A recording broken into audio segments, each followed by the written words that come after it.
don't think it should be mandatory. I wouldn't demand to be mandatory, but I would do everything in my power, just like I don't think masks have to be made mandatory nationwide. I'll do everything in my power as the President of the United States to encourage people to do the right thing, and when they do it, demonstrate that it matters. That's why I said in my inaugural speech, I'm going to ask people to commit for 100 days to wear a mask. Not because I'm asking it for any reason to punish. This is not a political issue. It's become one. But if people do it for 100 days, in the middle of what will be still a raging crisis, and the vaccine is able to be distributed, they're going to see deaths drop off the edge. They're going to see hundreds of thousands of people not getting sick. And my hope is they'll be then inclined to say, okay, it's worth the patriotic duty to go ahead and protect other people. Thank you all so very much. The situation is urgent. If we don't act now, the future will be very bleak. Americans need help, and they need it now. The president-elect said he was confident he could get Republicans to go big on additional economic measures once he takes office. But he expressed concern over the administration's plans to distribute a COVID vaccine. I've been patient, but our patience is wearing thin, and your refusal has cost all of us. This is not about freedom or personal choice. It's about protecting yourself and those around you. The president is ordering nearly all federal workers and employees of contractors that do business with the federal government get vaccinated within 75 days, eliminating their option to be tested instead of getting shots. Employees who refuse could be punished, even fired. If you want to work with the federal government and do business with us, get vaccinated. While initially reluctant to issue mandates, the president's aggressive new plan requires vaccinations for 17 million healthcare workers at hospitals and other sites that receive Medicare or Medicaid funding. President Biden's now pressuring private companies too, directing the Labor Department to require businesses with 100 or more employees ensure their workers are fully vaccinated or provide a negative test each week, a move the White House estimates will impact 80 million Americans. Companies that do not comply could face fines. The White House anticipating lawsuits. We're going to protect vaccinated workers from unvaccinated co-workers. All of it as approval of the president's handling of the virus has dropped since he expressed confidence about the pandemic 2 months ago. Today, we're closer than ever to declaring our independence from a deadly virus. The president tonight. We're in the tough stretch, and it could last for a while. And the TSA is doubling fines for airline passengers who refuse to mask up. If you break the rules, be prepared to pay. And by the way, show some respect. Briefing and another big topic they covered was the order for troops to be vaccinated immediately. I want to bring in NBC's Courtney Kube. She was in that briefing at the Pentagon. We heard her ask a number of questions and about 12 follow-up questions as well. We always appreciate your hard work in the briefing room, Courtney. But let's start with the vaccine and what we learned about the vaccine mandate and how many troops have actually gotten at least the first shot. What do we know? Yeah, that was actually a little bit surprising, frankly, Craig, as Pentagon Press Secretary John Kirby ran through the numbers. And one thing that we learned is that when you consider both the active duty and the Guard and Reserve, the Army's actually, for fully vaccinated, is still under 50%. The other services are right around 50%, with the exception of the Navy, which is a little bit higher than that. But as you mentioned, the big news on this today is that we finally got a memo from Secretary of Defense Lloyd Austin making it mandatory for troops to get vaccinated. Now, what is critical in this is this was expected. You know, this announcement was made about a month ago, nearly a month ago, that the Pentagon was going to make it mandatory. The question was on the timeline.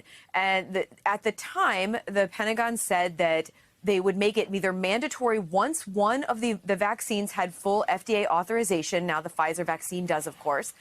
Or by mid-September, the Pentagon would then ask the White House for a waiver, requesting that even without that full authorization, they would make it mandatory. Well, now they have, but the timeline for each service is dependent on those individual services' leadership. They will lay out the specific timeline for Army, Air Force, Navy, Marine Corps, Space Force to get their vaccine. So we still don't have a good sense of exactly when each individual service will make it mandatory or will require each service member to be fully vaccinated. Federal vaccine requirements. The president's plan is getting mixed reaction, and that includes members of the military who've been seeking legal help to avoid the vaccine.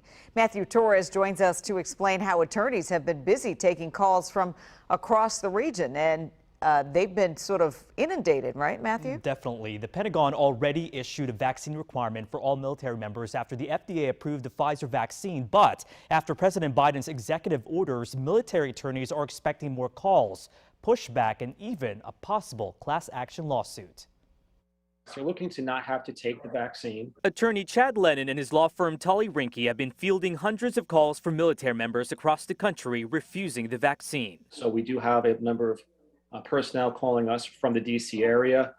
We see throughout the DoD, the other departments, the uniformed services, as well as civilian contractors. Even before the president's federal vaccine requirements, the Pentagon issued its own mandate, saying to defend this nation, we need a healthy and ready force. Refusal could mean penalties. This can be, you may not be deployable. You cannot go on mobilizations to other countries. You may not be able to go to training events, all the way to you may be administratively separated from the military. There are roughly 800,000 personnel unvaccinated, but Lennon says he's guiding clients through limited options, filing a petition for an accommodation or exemption for medical or religious reasons. It's a process requiring counsel with their commander and medical provider. What most of you have been seeing is issues with the way that the vaccine was created, produced, and tested when it comes to aborted cells or cells used without the approval of the person it came from. While being exempt is possible, it's also not guaranteed. If someone says, I just don't want to take it, I don't want to take it, well, especially with DoD, you really don't have that option. Show of hands, how many of you have gotten a COVID vaccine? These are 4 healthcare workers from different hospitals in North Carolina. Why not? We don't know what the long-term side effects are. It also hasn't been proven to be effective. The CDC and many public health experts say that it's more than 90% effective. They do say that. That hasn't proven to me to be true. I'm not going to just jump on a bandwagon with something that has not been tested. When you say that it hasn't been tested, it has been tested though. But not to the, if you look at the normal year span of how long something is tested, it's usually 12 to 14 years before it comes to humans. Across the country, about 1 in 4 healthcare workers still isn't vaccinated against COVID. And from North Carolina to Texas to New York, anti-mandate protests are mounting. I don't trust it right now. So is the pushback. This is in the category of give me a bleeping break. When did everyone get a medical degree? For weeks, we've spoken with many overworked healthcare workers who practically begged Americans to get the shot. What do you tell people who just don't believe you? It's frustrating. Not these. They say they're not anti-vax, more anti-mandate. And I'm not comfortable putting something into my body until I am ready. If and when I'm ready to get the vaccine, I will get it on my own accord. I won't be forced. You just don't trust the CDC. I do not trust the CDC. Absolutely not. And that fuels their skepticism. I have the right to question anybody in this country I want to question. You're entitled to your own opinion, but these are facts. Are they, though? Are they facts? Lester, more than 40,000 people participated in the Pfizer clinical trial alone, but those workers are among the many who are not convinced.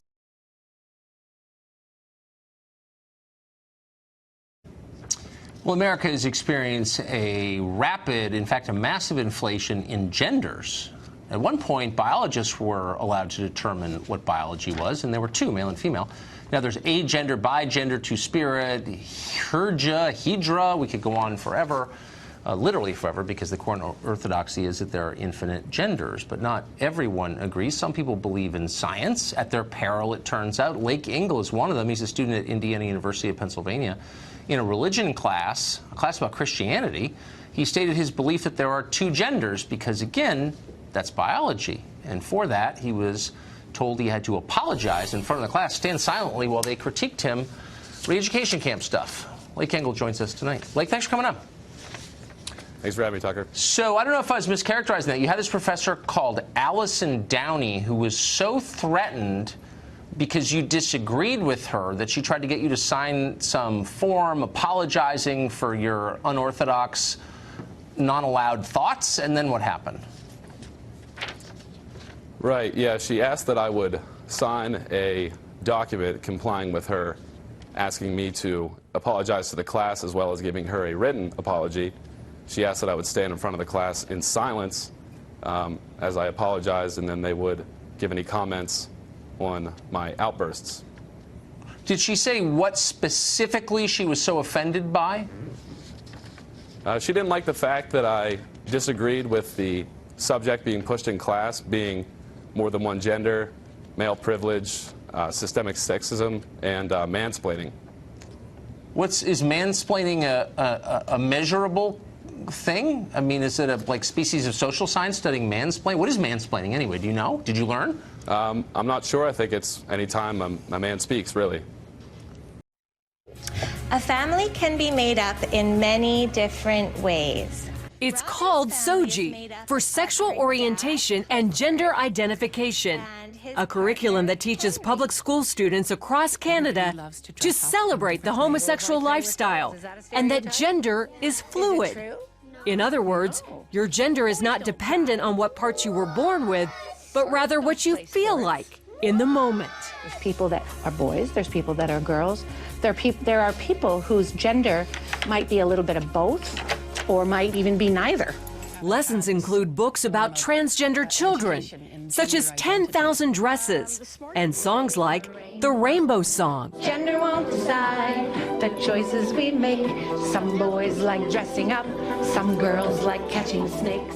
The SOGI curriculum started in British Columbia in 2016 and is quickly spreading throughout Canada. I just thought, who decided that this was okay to teach our children? Author and inspirational speaker Laura Lynn Tyler Thompson is a leading voice against the SOGI curriculum. And we are seeing the results of that now, because some kids are reacting very emotionally and saying, and they're in fear. Will I suddenly struggle with feeling like a different gender inside of my body? Carrie Simpson of Culture Guard, another leading opponent, calls the curriculum nothing short of child abuse. All those beautiful qualities that make young girls, beautiful girls and women, are being basically vilified. The things that make our boys boys are being, taken from them. So things of equating young men to being strong protectors is something that's now evil. But Morgan Auger, a transsexual and supporter, claims it's about acceptance, not indoctrination. The idea is to teach kids that there are gay kids and there are trans kids and there are trans parents and gay parents in our society, and everybody's wanted and desired. After all, that's what our Human Rights Code says, and it's the role of schools to teach the following of our laws, right? Simpson disagrees, saying she sees SOGI's real goal as altering our culture from a heteronormative society into one where anything goes, no boundaries, no values, no morals. It's a hedonistic cult, basically, what they're implying. Another blaring example, drag queen story time. It's happening in Canada and America, where some public schools and libraries invite drag queens, some dressed like horned demons, to read to young children. And it's a social deconstructionist agenda. They're using children, little 5-year-olds, to accomplish this. And parents are waking up and saying no. When asked about parents' rights, Auger says, well, actually, in Canada, parents' rights are limited and children's rights are put ahead. So the child has the right to be protected from the parents when the parents behave badly. Today for our daily cancellation, we turn to the story of MMA fighter and woman beater Alana McLaughlin. Now, the most important thing to know about McLaughlin is that he is a male. He's also former Army Special Forces, but mostly he's a male. And when I say he's a male, I mean he has XY chromosomes and a male reproductive system and male gametes. That's what makes a person a male. He also has a male bone structure, muscle structure. He's male from head to toe, from skin to bone, from his brain down to his cells, down to his DNA. Literally every part of him is male. If they dig up his remains 100 years from now, no matter how much of him is left, they will be able to tell that he was male. That will indeed be one of the only things they will be able to tell about him. That's because your maleness or your femaleness is one of the most ingrained, most permanent, most enduring aspects of who you are. It's so enduring that it remains even after you die. McLaughlin will be a male even when he doesn't exist anymore. That's how male he is. Think about that. If you're a man, even when you stop existing, you'll still be a man. And yet, that didn't stop him from fighting a woman in the MMA ring. During the Combat Global prelims on Friday night, McLaughlin fought and easily defeated Celine Provost, another MMA fighter. To be more specific, after beating her across the head and the body for a couple of rounds, he eventually got her into a submission hold and choked her out. This was, again, a man beating the crap out of a woman. An event that, in the past, would have been roundly condemned by everybody. When former Ravens running back Ray Rice punched his wife in an elevator, it was one of the biggest sports scandals in NFL history. And Rice was run out of the league, never to return. Now we know that Rice could have simply come out the day that the security camera footage was leaked. Could have come out and said that he's a woman. Asked everyone to call him Regina Rice from now on. It's bad for Ray to beat a woman, but Regina, now, that's a different story. That's why Alana McLaughlin is being celebrated as a hero today after choking a woman into submission. But McLaughlin is not the one I'm canceling today. Yeah, he's a cheater, a woman beater, a bad person for that reason. He's also a pathological narcissist. Yes, he's a male who beat a woman to a pulp and who identified Fallon Fox as his hero. Fallon Fox is the other trans MMA fighter who retired a few years ago, who twice fractured a woman's skull and then bragged about it. So yes, all of that is true and all of that is worthy of cancellation, to be sure. But as always, the bad guys disgust me somewhat less than the cowards who knowingly go along with the evil because they're too scared and too selfish to speak out. And the announcers and commentators during this farcical fight on Friday night give us a pretty good idea of what that cowardice sounds like. So let's go through some of these clips. First, here is one of the hosts before the fight introducing Alana McLaughlin and very, very gingerly acknowledging that maybe some people in the viewing audience might have a problem with watching a man kick and punch a woman for 10 minutes. Listen.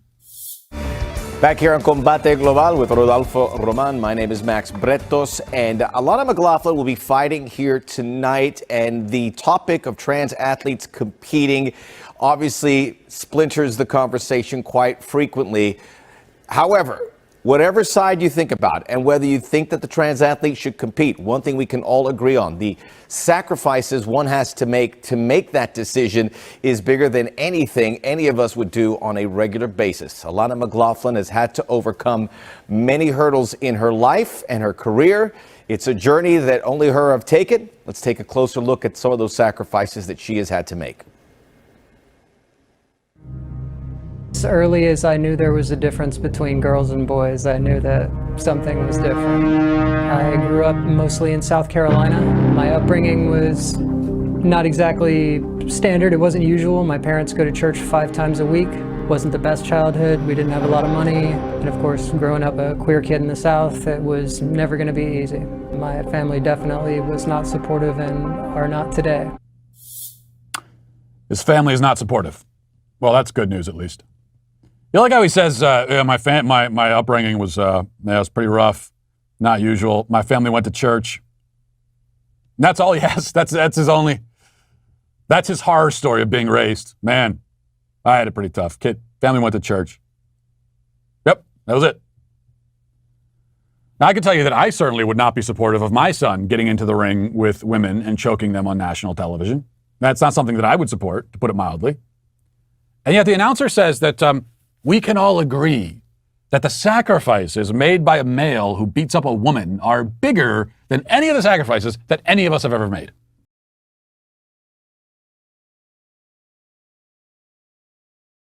Meanwhile, pop star Nicki Minaj, she's right here, right now, in a Twitter war with an MSNBC commentator.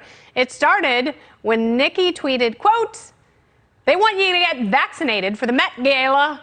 If I get vaccinated, it won't be for the Met. It'll be once I feel I've done enough research. I'm working on that now." In response, MSNBC's Joy Reid accused Nicki of being irresponsible with her platform and encouraging her followers not to protect themselves from COVID-19. Nicki didn't appreciate that. Came right back at Joy, tweeting, quote, "This is what happens when you're so thirsty to down another black woman by the request of the white man that you didn't bother to read all my tweets. My God, sister, do better. Imagine your dumb ASS on TV a minute after a tweet to spread a false narrative about a black woman." Oh my God, and it gets even better. This was just, there were terms in there that I love repeating, irrepeatable terms. I can't do it. Whose side are you on? With me now, comedian and host of Fox Across America on Fox News Radio, Jimmy Fallon. This is, my favorite part about this, obviously, is Nicki Minaj's claim the reason she's not getting the vaccine is her cousin in Trinidad, his friend, got the vaccine and his testicles swelled up so much It happens. he cannot father children, and his fiancée broke off their wedding. I mean, look, she's well within her rights if that's the case. I can't verify any of this, but what we can verify is Nicki Minaj did not say, don't get the vaccine, it's garbage. You know who did? Joy Reid. Joy Reid tweeted on September 20th of last year, who in their right mind is ever going to trust the CDC or an FDA-approved vaccine? Yeah. And for some reason didn't think to delete that now that she changed reality. That's the craziest part of right now, is these people change their own reality. Are we terminated? Is that what you said? No. Eddie, you said we're terminated? Pardon? Did you say that we were terminated? Your access has been denied. Are we terminated? And yes, ma'am, you are. So you're firing us? Effective 9/1. You are off payroll effective 9/1. Are you firing us? I will not answer your specific questions. I have told you what I'm going to do. But I have not quit. So am I being fired? You are being terminated. Hello. Hi. How are you? Hey, Allie. Hey. So, what are you trying to do? Are Well- you trying to get logged on to a computer, or? I was gonna pick up some shifts and stuff. I just stopped to talk to her. So you do not work here anymore. Sarah Beth had this conversation with you in detail. You talked to HR yesterday. I did not quit and I was not fired. There's no other option. There are only two options. I have not quit and I have not received a termination letter. You're gonna have to leave. We need your badge and we need you to leave. No. Under what? On what grounds? You do not want this to get ugly. On what grounds do you have? We're gonna ask that you do the right thing and you leave right now. No, you guys chose not to do the right thing by not giving us a choice. Who are you working? You're here. You're here. I am here. Okay. I was not able to clock in this morning. She didn't get the vaccine either. And you didn't do the vaccine either? No, sir. Okay. And I was not terminated. I did not quit. You guys keep saying we chose, but you gave us no choice. There was no choice. You guys took it away. We did not quit.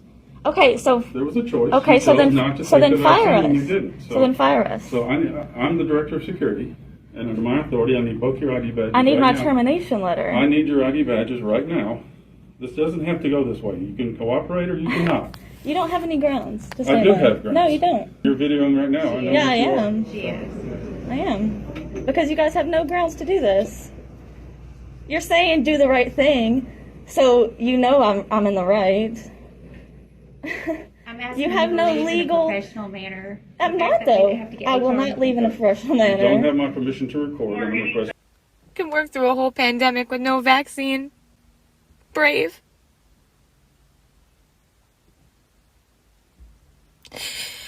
God will forgive me. Because I'm being forced to do this. Why are we not talking about natural immunities? It should not be forced upon us to either vaccinate or lose our livelihood. We do not consent! Give us our right to say no. President Biden has decided he's going to go after Republican governors, accusing them of trying to undermine his vaccine mandate, which will entail force businesses with more than 100 employees to require their own short-staffed people to get the shot or undergo weekly COVID testing, but also keep an eye at the door to make sure everybody coming through has a Vax card. That's how it's rolling out in New York. We'll see if it spreads from here. The president claims Republicans are the issue, but a Quinnipiac poll finds 51% of Americans disapprove of his mandate. Some in the mainstream media are reporting and following President Biden's lead with this us versus them approach. Take a look. I think we have to stop coddling people when it comes to this and the vaccine, saying, oh, you can't shame them. You can't call them stupid. You can't call them silly. Yes, they are. The people who aided and abetted Trump are stupid because they believed his big lie. The people who are not getting vaccines, who are believing the lies on the internet instead of science, it's time to start shaming them. What else? Or leave them behind. Because they are keeping the majority of Americans behind.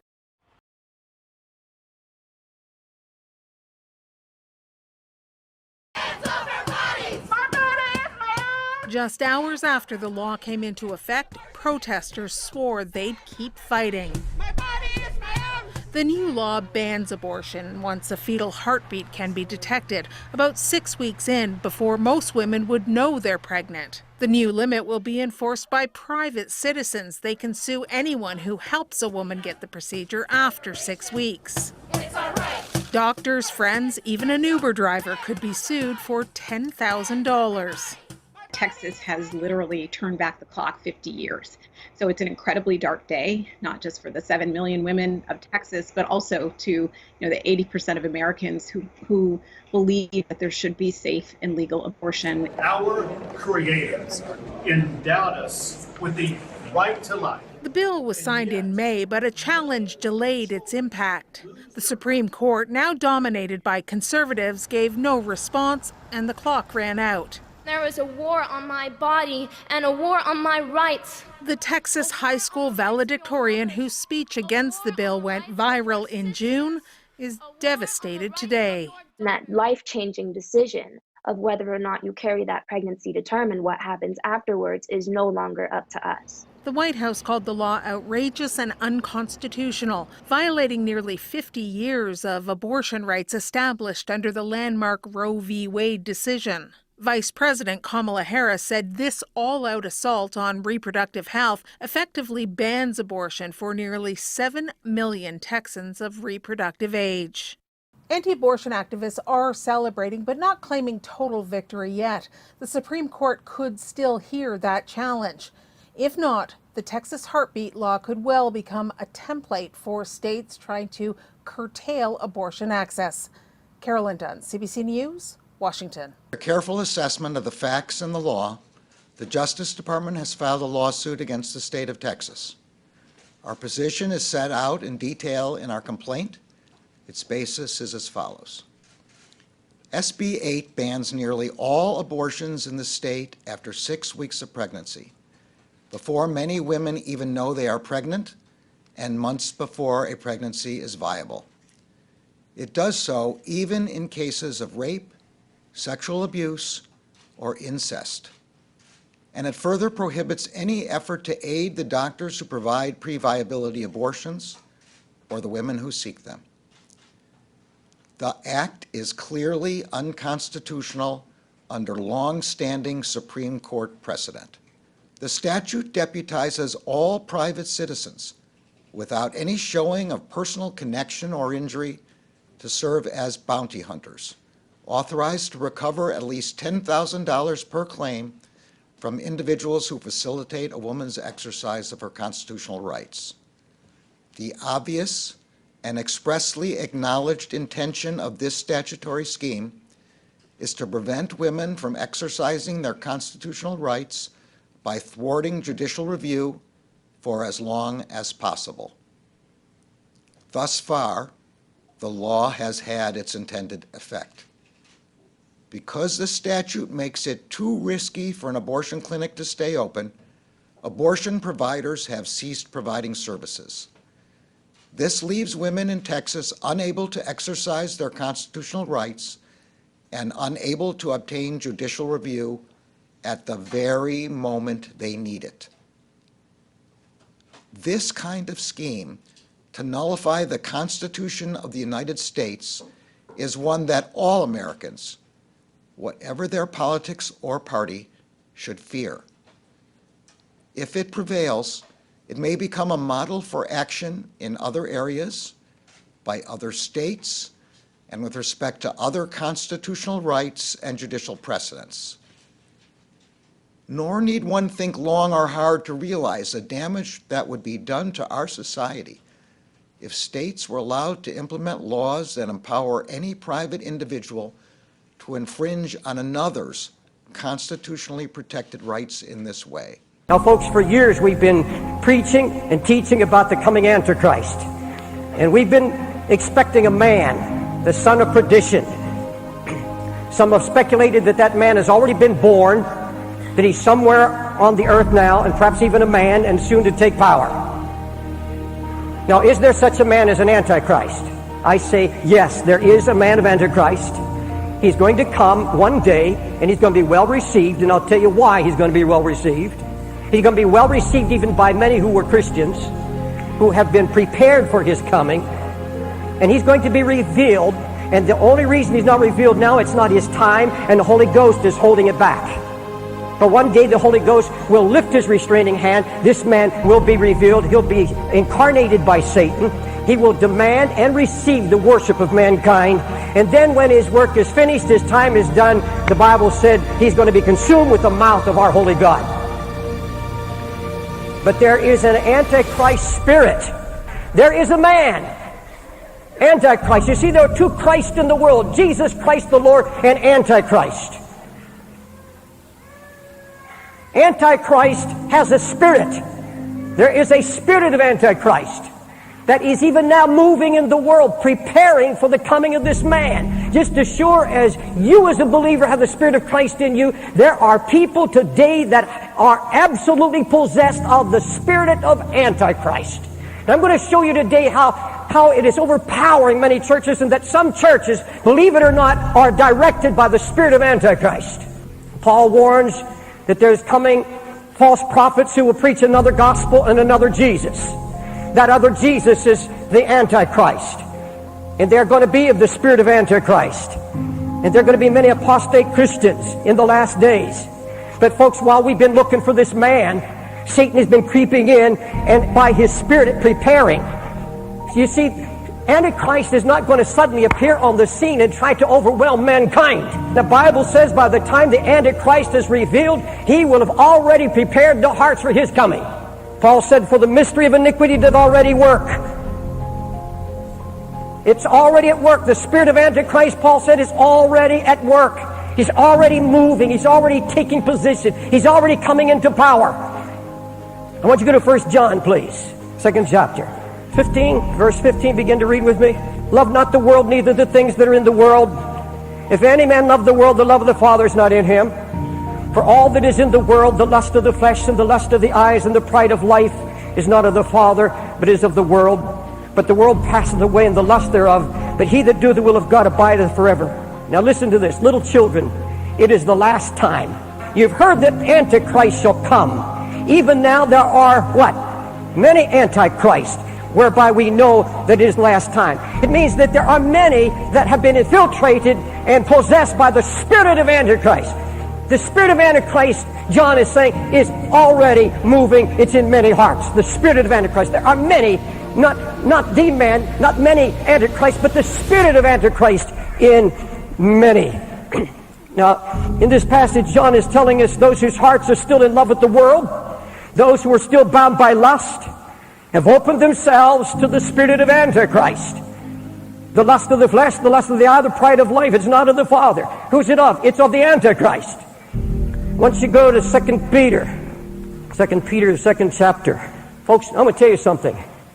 Listen to me before you read it. Careless, lazy Christians are going to be overcome. They're not going to be able to stand. Because when he comes, he's coming, it's just going to be the last step, like stepping through a piece of tissue paper. It will have all been prepared. The hearts are ready, all prepared for his revelation. And sadly, many Christians are going to be overcome. I want you to start reading with me second chapter, 2 Peter, verse 17. He's speaking to the church and certain ones in the church. These are wells without water, clouds that are carried with a tempest, to whom the mist of darkness is reserved forever. For when they speak great swelling words of vanity, they allure through the lust of the flesh, through much wantonness, those that were clean escape from them who live in error.